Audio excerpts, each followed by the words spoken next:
A very good morning to you dear children.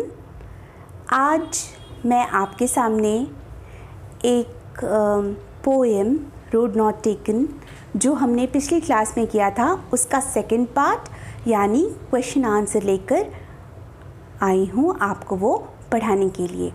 ठीक है, तो पिछली क्लास में हमने in the last class we did the explanation and word meanings of the poem The Road Not Taken।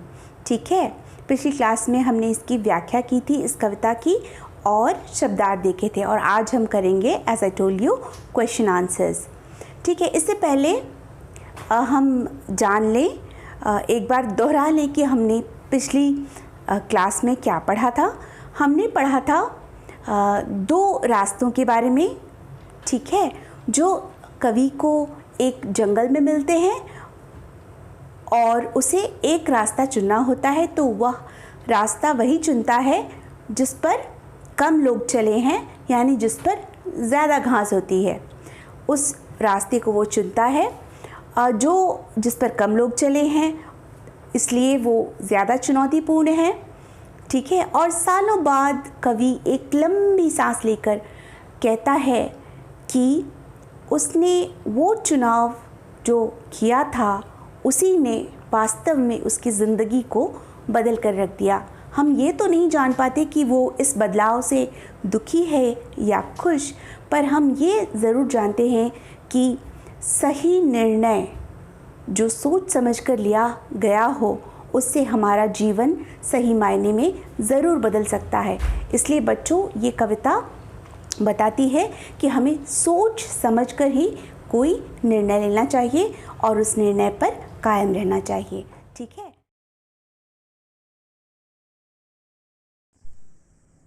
तो आप बच्चों क्वेश्चन आंसर प्रश्नोत्तर देख लेते हैं। First question, where does the traveller find himself? What problem does he face? यानी वो यात्री अपने आप को कहाँ पाता है और उसकी समस्या क्या है। ठीक है, द आंसर इज, जवाब है, the traveller finds himself in the yellow woods at a point where the two roads diverge. यानी वो यात्री यानी कवि अपने आप को एक पीले जंगल में पाता है उस बिंदु पर जहाँ उसका रास्ता दो रास्तों में विभाजित हो जाता है। और दूसरा पार्ट उस सवाल का दूसरा भाग, what problem does he face, यानी उसकी समस्या क्या है।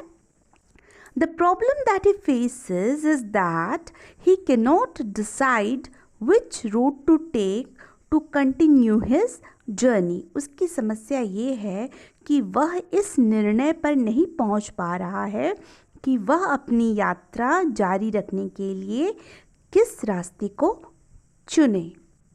ठीक है, question number 2, discuss what these phrases mean to you.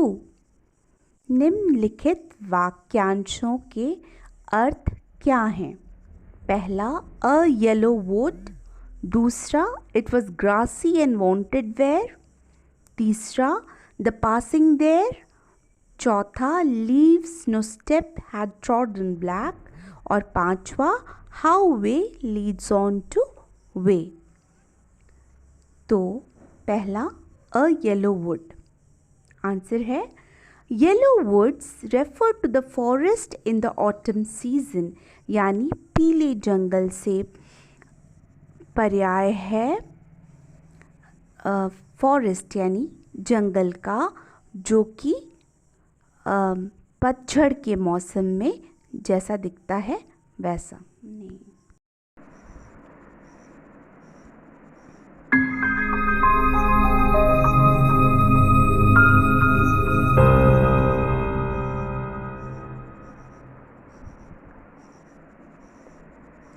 Now, the second part of the second question, it was grassy and wanted wear.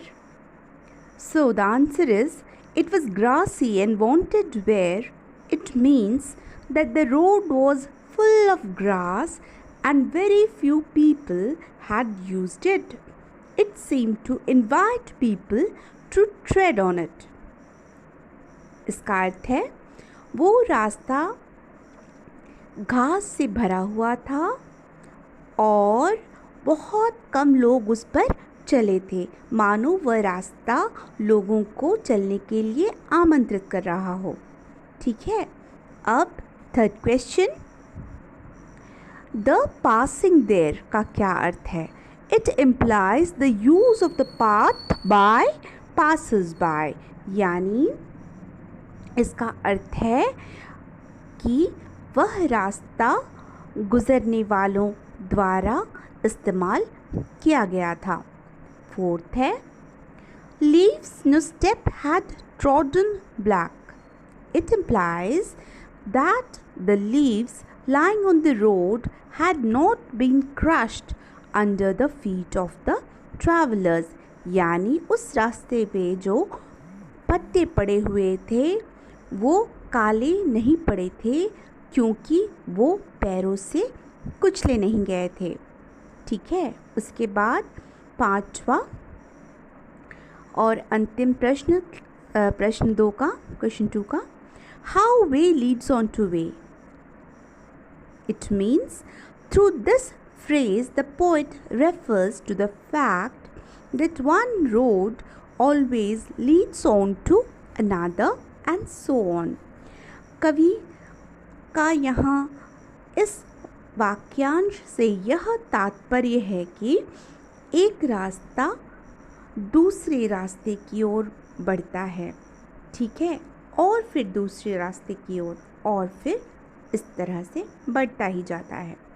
ठीक है, अब question number 3, is there any difference between the two roads as the poet describes them. क्या दोनों रास्तों में कुछ अंतर है? ठीक है, जैसा कि कवि ने उनके बारे में वर्णन किया है। पहला, इन स्टैंजाज 2 and 3,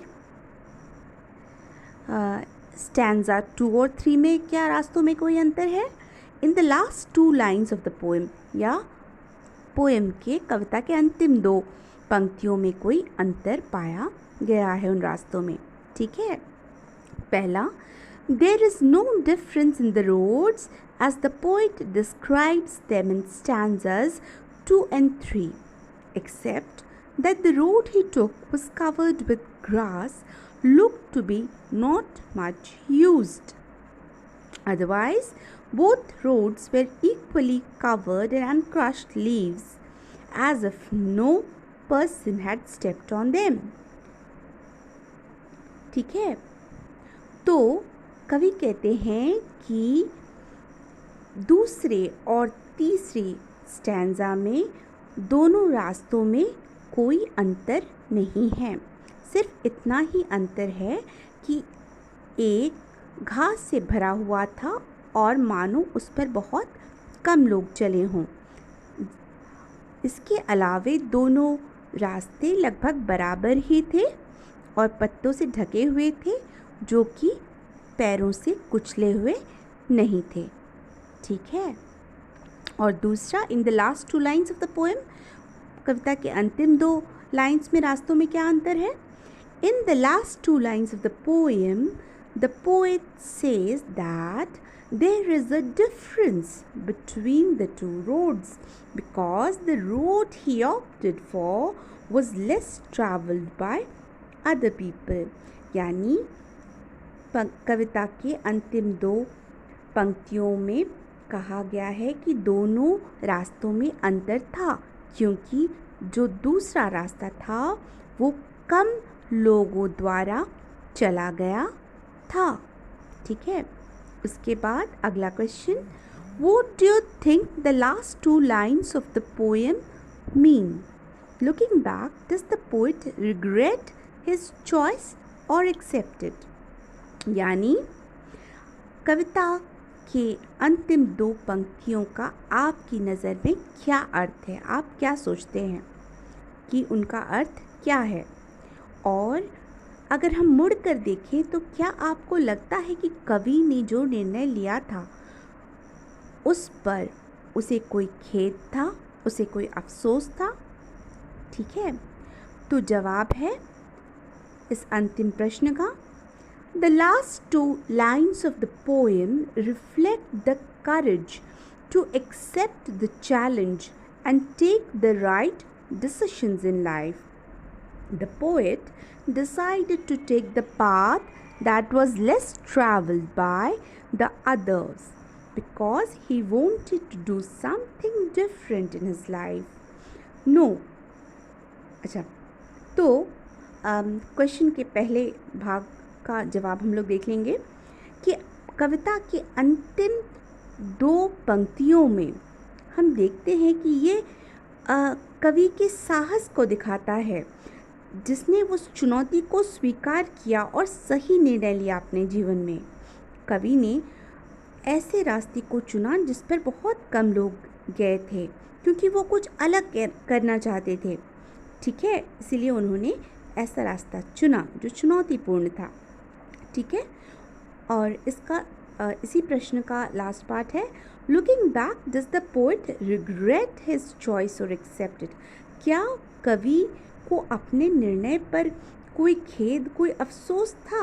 जवाब है no, the poet does not seem to regret his choice. नहीं, कवि को अपने लिए गए निर्णय पर, अपने चुने गए विकल्प पर कोई अफसोस नहीं था। ठीक है, तो प्रश्नों को हमने यहाँ तक कर लिया है। तो बच्चों, आज हमने पढ़ा the poem the road not taken के question answers. So today children we studied the question answers of the poem the road not taken. That brings us to the end of the class on the poem. और इसी के साथ इस कविता पर हमारा पाठ यहीं समाप्त होता है। Stay safe, stay healthy. Thank you. Bye.